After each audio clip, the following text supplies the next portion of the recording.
shadow, oh, leaping and hopping on the moon shadow, moon shadow, moon shadow, moon shadow, moon shadow, moon shadow, moon shadow.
Hundreds of calls a month where guys cannot re-verify their data. One of the common issues that we see is the Coriolis effect. As the bullet leaves the barrel of the gun, the earth is still rotating and the bullet is not rotating with the earth. So it actually rotates from the west to the east. So what that's going to do to our targets is if you're shooting west, your target's going to rotate up and towards us, which is going to cause the bullets to hit lower. And if you're facing east, the target's going to be dropping and slightly moving away, which is going to cause the hits to be higher. The motion from the Earth's rotation can be split into two components, one that is in the direction of the bullet's flight and one that is perpendicular to the bullet's flight in the vertical direction. In Wyoming, the vertical speed of the target is approximately 2.7 inches per second. This will vary with latitude becoming greater at the equator. On the surface of the Earth, the only indication our planet is rotating is in the observation of the sun during the day and the stars during the night. Every day the sun rises in the east and sets in the west, but we are completely unaware that we are traveling to the east at hundreds of miles per hour.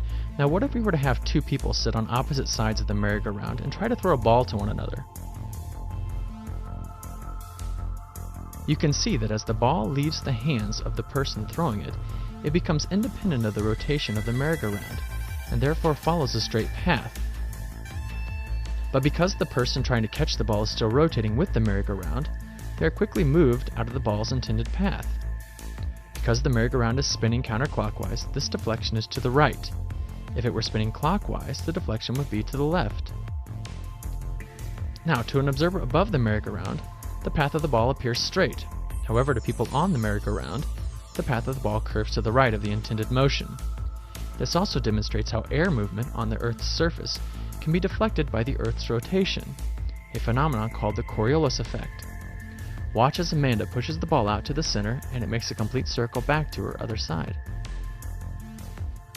Some important facts about Coriolis force. First, the Coriolis force causes objects to deflect to the right of their intended path in the northern hemisphere, and to the left in the southern hemisphere. This is why low-pressure systems like hurricanes and extratropical cyclones circulate counterclockwise in the northern hemisphere.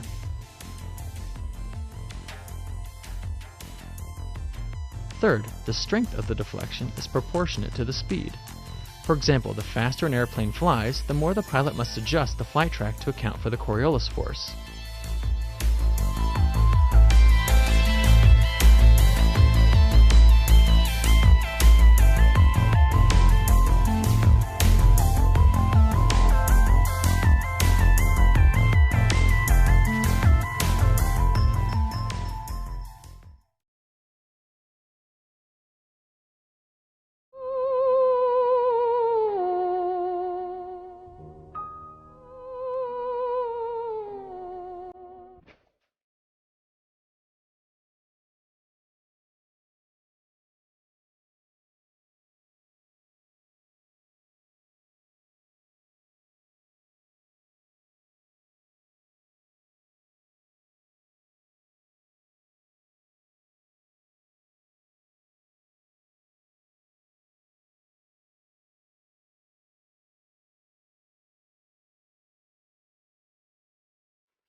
that not even low Earth orbit is possible, that the International Space Station is a hoax, and all manned space travel is fake. The first is they have a complete mock-up of the International Space Station built on the inside of an airplane.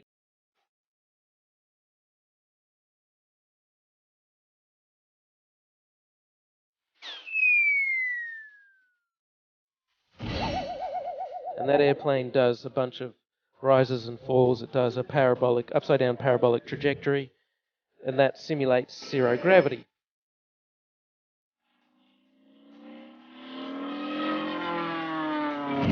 You can see a sort of a harness sticking through the t-shirt. What are you doing? And then there's suspended or extended mode, where they're suspended by wires in front of a blue screen. They don't move around as much. But they can make the scene last for a longer period of time.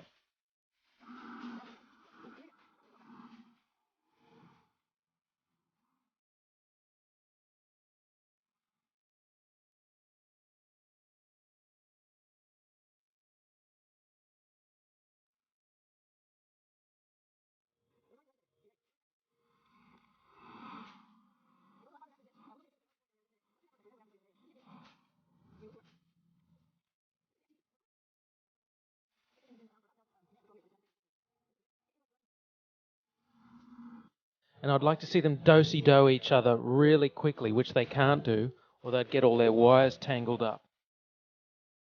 Doesn't matter whether it's the floor or the ceiling. Every evening, after dinner and all the work was done, we always had to take a trip or two around the water ring lockers or just go up there and free fly.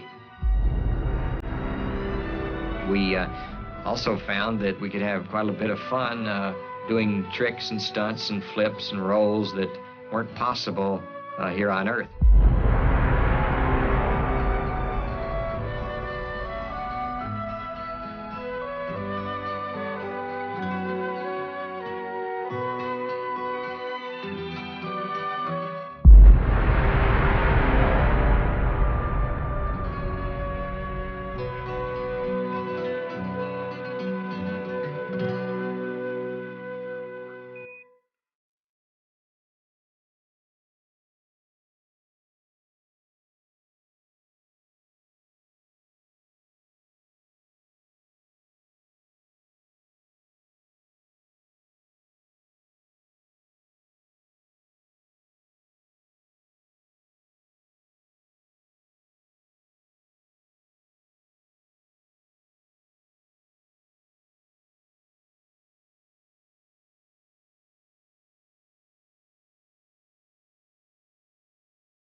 go, and we is down among them, Charlie.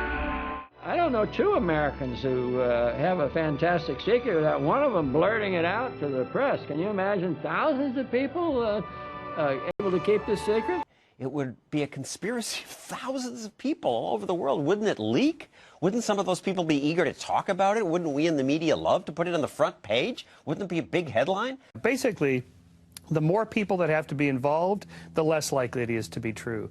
The more components that have to come together, the more elements that all have to be coordinated just perfectly, the less likely it is to be true. I mean, if you just think about Watergate, I mean, here you have the most powerful administration in the world, and they couldn't even break into a hotel successfully. And in any case, yet and today, people blabbed about it afterward.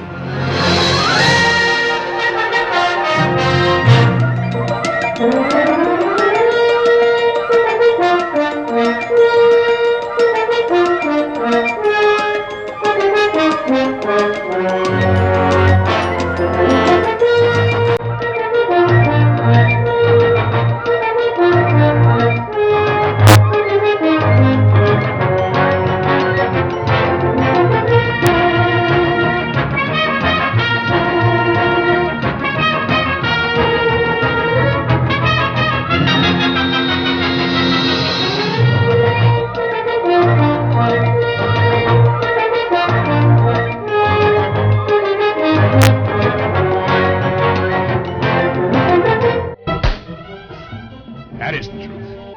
We've been to the moon 9 times. I mean, why did we fake it 9 times?